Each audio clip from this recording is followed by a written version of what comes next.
So, good morning guys. Naghahanda na ako pupunta kasi ako ng Duterte Street kasi maganda ang panahon at doon ako magpainit-init.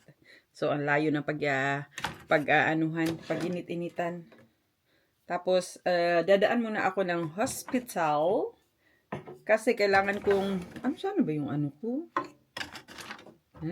Oh. Magpakuha ng dugo. Kasi bukas mayroon akong medical procedure yung UFE, fibroid embolization. Meron din akong check-up sa 12 sa aking thyroid. Ano siya yung yung dugo ba? Kasi nga para nagyoyo yung aking thyroid sa ngayon. So ang gagawin ko is, before punta ng Duterte, daan muna ako ng hospital. So, doon ako sasakay ng train sa Alexandrium. Kasi, malapit na. So, maghimog mo sa takay. Basta makita na itong kuog mo. So, magkuha sa dugo.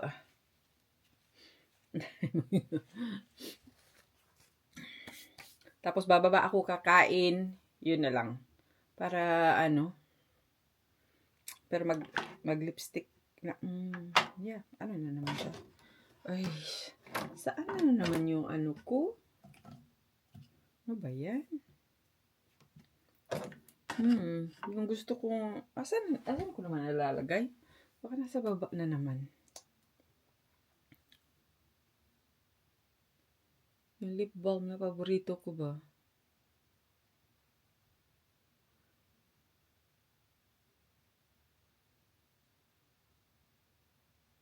Magli-lipstick para hindi tayo mukhang tawag doon.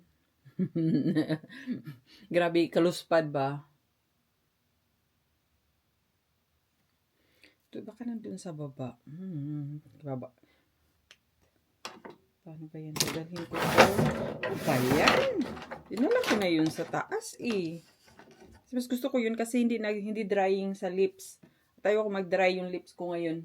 Kasi bukas hindi ako pwedeng mag-lotion at kung ano-anong hindi ako pwedeng maglagay ng moisturizer.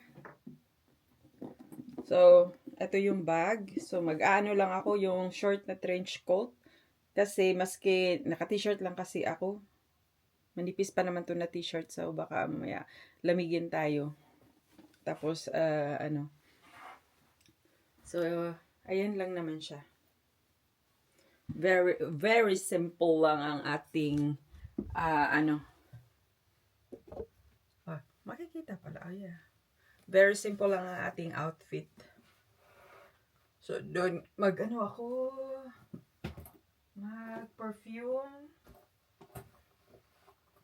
Kasi andin naman lahat ng mga gamit ko sa baba. Ano yung gusto kong perfume? Ito ba yung Marc Jacobs? Or ito na lang. Para maubos na to.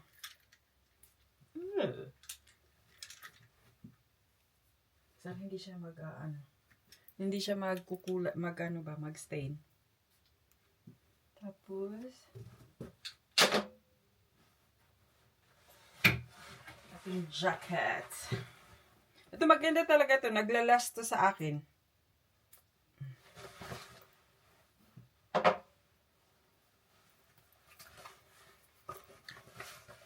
Pero pala doon makikita pala.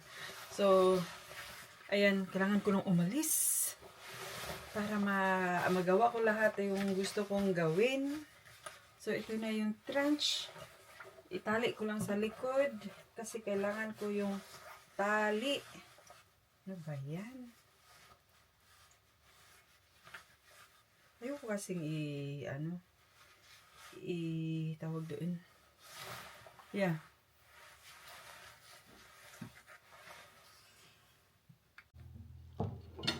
So, ito na yung aking food. Ito yung sushi bake at meron akong sauerkraut at saka kimchi.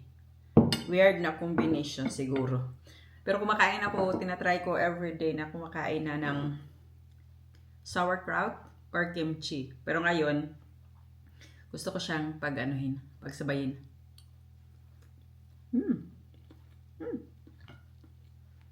Ang sarap. Ininit ko lang yung sushi bake. Hindi ako yung mister ko, binibigyan ko siya ng yung snack na seaweed. Yung seaweed para masarap to eh. Pero dahil nga ako sa akin thyroid, hindi ko sure kung kailangan ko yung iodine or excess yung iodine ko. So hindi ako Pero ang sarap niya.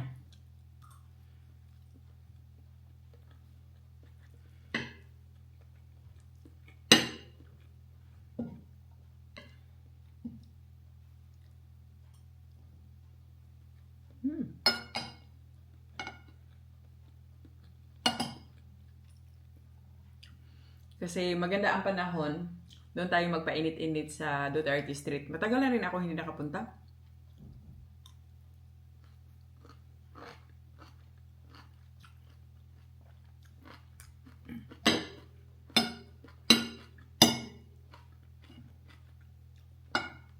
Sarap niya.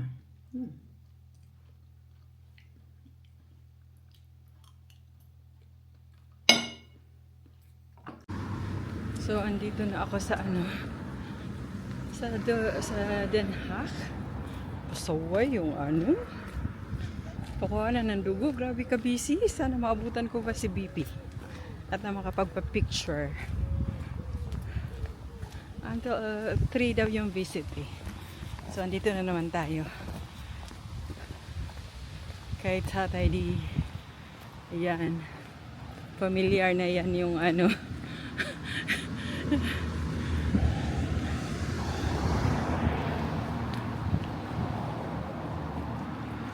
Sana hindi pa nakalabas. Hindi pa ata nakalabas si VP kasi andyan pa sila Alvin sa andyan pa sila Alvin sa may kasi Kateke andun sa gilid. Hindi na ako umano pa sa Duterte Park kasi baka mamaya mapulis tayo. Pa naman ng mga pulis. Kaya diretso na ako ng Duterte Street. Ito na naman ulit tayo sa sa vape. Bili ako ng mamaya. Bili ako ng tawag din. Puto cheese. May pakaon. Uy! Kumusta? Okay ra. Ikaw, Andrew? May pansit? Yap.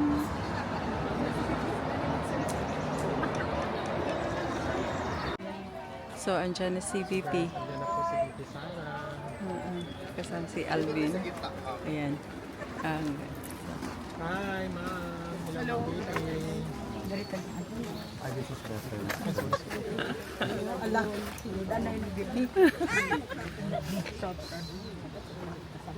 Pakitaas lang sa inyong camera, guys.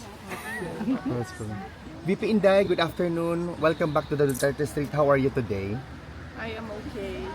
Today I received this lovely bunch of flowers from our kababayan for Mother's Day, advanced Mother's Day. Binabati ko ang lahat ng mga ina sa kanilang sipag at tapang para sa kanilang pamilya.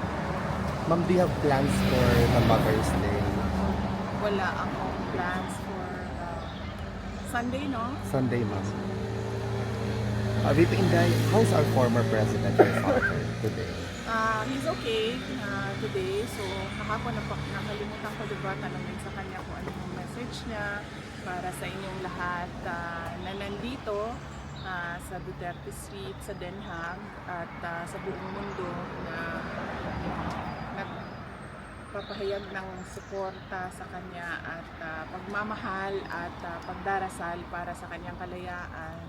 At sabi niya na yung nandoon siya sa loob, yun ay sakripisyo na daw. So hindi niyo daw kailangan magsakripisyo dito sa labas sa Duterte Street. Ang gawin niyo daw ay magdasal para sa bayan at para kay Bongbong Marcos. Kasi tinanong niya ako kanina, sabi niya kung nandito pa rin ba daw kayo. Sabi ko oo. Tapos sabi niya, so nasa ilalim sila ng init. Sabi ko oo. Tapos sabi niya, sabihin mo sa kanila huwag sila magpainit. At sinabi ko na gusto niyo yung init. Unlike sa Pilipinas na nagtatago tayo pag nandiyan na yung init. Apparently, kayong mga tiga-Europa at tiga mga lugar na malamig ay gusto niyo yung nasa ilalim kayo ng init. Ma'am, a little bit of politics lang, ma'am. What Lagi.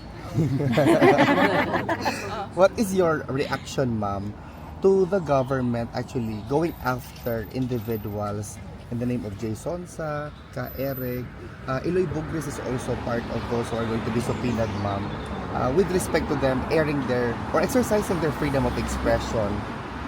Do you have any reaction to this kind of attempt to suppress the freedom of expression? Ano yan?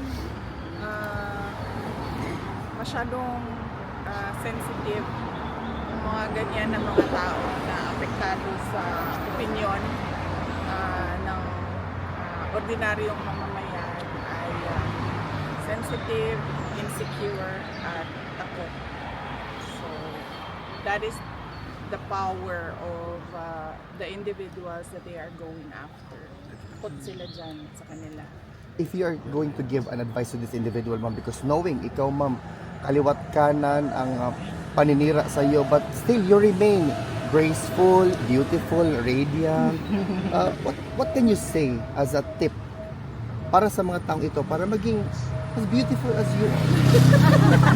Unang-una, kailangan nila ng plastic surgery para habulin itong pangalawa, kapag pangulo ka na, hindi na mahalaga kung ano yung atake sa iyo ng mga mamamayan kasi kasama yan sa trabaho mo. Dapat ang tinututukan mo ay yung paano mo maging mapayapa at maunlad ang bayan. Yan yung dapat na tinututukan mo, hindi yung kung ano yung sinasabi mo. VP Inday, certain members of Congress are confident that they have more than 180 votes already once the impeachment report will be presented to the plenary. What can you say about the confidence about these individuals, saying that they wanted to reach even more than the numbers they had last year concerning your impeachment? So, madami ang pumipera gamit ang pangalan ko. So, unta mawisikan na ilahang mga constituents sa kwarta sa ilahang bulsa o sa ilang maleta. Perhaps we can entertain 3 questions from the crowd. Go ahead. Ma'am, Yes. Ma'am, ano po masasabi niyo na pinangalanan ako ng ombudsman, ang mastermind daw po sa flood control anomaly is Romualdez and Saldico? Iba naman ang sinasabi ni Martin Romualdez at ni Zaldico, ano? So, kung totoo talaga na interesado si Zaldico at si Martin Romualdez sa hustisya, hindi lang para sa kanila sarili, kundi para na sa taong bayan at sa Pilipinas, dapat sabihin nila pa. One more question. Ma'am, ang debt na po ng Pilipinas is nasa 18.49% Trillion. ang utang ng Pilipinas. Tapos ma'am, ang unemployment po natin is nasa 5% abo compare po last year na 3.9%. Ano po? As expected, kasi hindi naman nagtatrabaho yung buong administrasyon lalong-lalo na ang Pangulo. Kaya nga sabi ko pag ikaw Pangulo ka na, hindi mo na iniisip kung anong sinasabi ng mga ordinaryong mamayan. Hahabulin mo pa ba yung mga nasa social media, nasa Facebook, na naglalabas ng kanilang mga Sentiment. hinaing, Yeah. yes, hinaing, mga galit nila, hindi na. Ang dapat na ginagawa mo, tinututukan mo yung trabaho mo. At pag hindi mo tinutukan yung trabaho mo, ganyan yung nangyayari. Ma'am, Tumataas ang unemployment, nangungutang tayo ng nangungutang. Another question? Ma'am, how would you like to react on the statement of the Malacanang regarding the constitutional Philippine law over relative to the 2028 election, presidential election? Kasi sinabi, how would you like to react on the statement? Yeah, ano sinabi? Sinabi nila kasi ma'am na we need to read the constitutional law about the 2028 presidential. No, I think, ano yun ma'am, reaction, statement yun ni Claire Auntie Claire. Castro about your demeanor when you answer the question about your preparedness to being the President of the Republic of the Philippines. Kasi that was my question, ma'am. Sabi niya, she asked you or urged you to read the law, the Constitution, being a lawyer For itself. public awareness. But, For public awareness. Connected kasi sa tumawa ka daw, ganito, ganyan.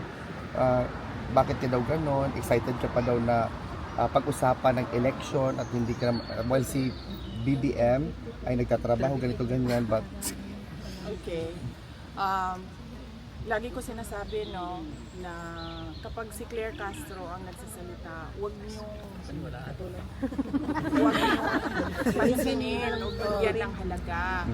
Kasi pag pinapansin niyo, nafe-feed yung kanyang papansin na ugali. At ang problema kasi dyan sa kanyang papansin na ugali, nagdadala siya ng kahihiyan sa ating bansa. Kasi kapag nagsasalita siya, nandyan yung seal ng Office of the President. So, ibig sabihin, yung buong mundo na nanonood at nakikinig, para bang mag-iisip sila na parang kawawa naman itong Pilipinas kasi ganito yung tagapagsalita. And but the public has the right VP Inday, what is your concluding statement? Your message to the... One more question. Go ahead. Ito non-political naman po. Since you have been visiting our country, Netherlands, when you become a president, ano po yung inspiration nyo dito sa Netherlands na pwede nating i-adopt sa Philippines when you are the president? If, ma'am, if. When po? Hindi po when. Well, kung ibibigay ng Diyos yan, no, ibibigay naman niya yan. Pag hindi yan para sa iyo, hindi yan mangyayari. Pero kung ano yung maganda dito na nakita ko is yung transport, yung Mobility option. mobility ng mga tao. Sobrang dami ng options ng mga tao. Pwede kang maglakad, pwede kang mag-bike, pwede kang mag-Uber, pwede kang mag-taxi. Pwede kang mag-tram, mag-bus, and meron kang train. So, alam mo yun, hindi nahihirapan. There is no difficulty in the movement of goods and people, which is very important sa commerce. Thank you, VP.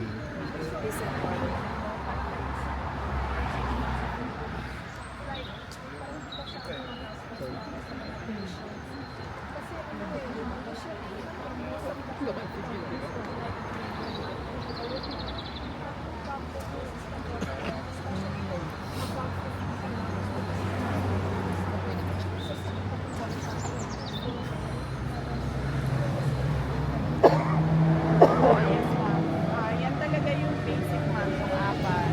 Security, agriculture, infrastructure, health, saka transport. VP Inday, what's your message to the Filipino people? Whose support to you will never waver?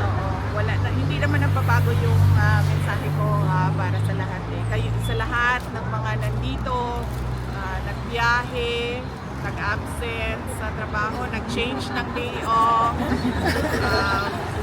pumastos, Change the day of ma'am. para lang pumunta dito sa Den Haag ay taus-puso yung pagpapasalamat namin sa inyo. At sa lahat ng mga kababayan natin. Hindi rin nagbabago talaga yung mensahe ko kung narinig ninyo simula last year, simula nung 2022. Lahat ng aking talumpati ay sinisimulan ko sa pagpapasalamat dahil ang lakas ko ay galing sa tao. Maraming salamat. At yung patuloy ninyo na suporta at pagtitiwala, yun yung nagpro-propel sa amin para tumuloy kahit mahirap. Thank you, VP. Maraming salamat po, ma'am. One question. One more question, guys. One more question. Ma'am, despite the fact sa lahat ng mga binabato sa iyo, impeachment, corruption, etc. Ma'am, bakit blooming pa rin? Ganda pa rin ni ma'am. Na-inspire kasi ako sa'yo. VP, mabuhay ka. Maraming salamat. Guys, mag-picture tayo, guys. Dito ang pila. So, grabe talaga yung pasensya ni BP. Oh. Ang ganda talaga. Ang ha. Kasi awakan. Gusto yeah. Basta mga mestiza mo. Yeah. Sino na naman nagsabi dyan? Grabe ang ano. Picture ng mga ito. Ganyan. Dami pa rin talagang tao.